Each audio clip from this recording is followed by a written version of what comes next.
Before tech money, before certificates, before online hustle, the Eastern people had a system. It didn't need Wi-Fi, just footsteps, discipline, and a man willing to teach. They called it Igba Boi. And for boys like Chinedu, it wasn't just tradition. It was a quiet, powerful road to wealth. Chinedu left his village with only one bag, a nylon sack with 2 shirts and 800 naira. His mother cried as he entered the bus to Onitsha. His uncle's last words echoed in his ears: "Sweep well, watch well, wait well. One day, you'll own your own." That's how the journey started. With lesson 1. Start small, but start. No dream works if you don't move toward it. The first thing handed to him was not a salary, but a broom. He swept, listened, watched. No one explained, but he learned everything by being present. The way his master arranged wires by color, how he whispered different prices to different customers. Chinedu paid attention to the game, even before he knew its rules. That's lesson 2. Learn before you earn. Don't chase money, first chase mastery. For 2 years, Chinedu didn't go home. He stayed. Every December, while other boys returned with new shoes and phones, he remained in the city watching, building, becoming. His friends laughed, but Chinedu knew his real village wasn't home anymore. His real opportunity was in Onitsha. That's lesson 3.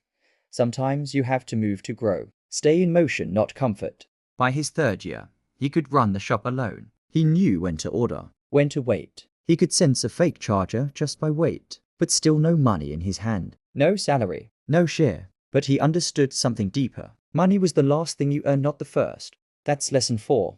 Delayed gratification pays longer than fast gain. The tree that grows slow usually lives longer. One morning, a supplier came early. Master was out, stock had to be received, counted, paid for. Chinedu handled it, no panic, no mistakes. When master returned and saw it all done, he nodded slowly and said, "Now I can leave this shop with you."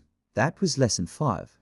Trust is currency. Your name must spend well before your naira ever will. 6 years after that first sweep, his master handed Chinedu a brown envelope. Inside, 2.5 million naira. Capital to start. Stock from Lagos. Even 3 supplier contacts written on paper: Amika in Alaba, Tunde in Sango, Uju in Aba. But the real gift wasn't money. It was the relationships that came with it. That's lesson 6. Your network is your net worth. You inherit the doors your mentor unlocked. Chinedu opened his first shop in Nkpoa. 1 shelf, 3 products. But he treated it like a palace. Clean floors, honest service.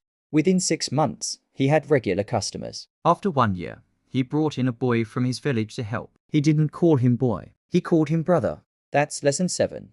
Teach what you learn. If knowledge ends with you, so will your wealth. By year 2, he opened a 2nd shop in Enugu, then 1 in Auri. But he never changed his method. Still humble, still focused, still tracking every sale with a notebook. That's lesson 8. Don't just survive, multiply. One day, Chinedu sat across from his first apprentice. The boy had finished 6 years, and now it was Chinda's turn to hand over a brown envelope. As he slid it across the table, he smiled and said, "Everything I know, you now carry." That's lesson 9.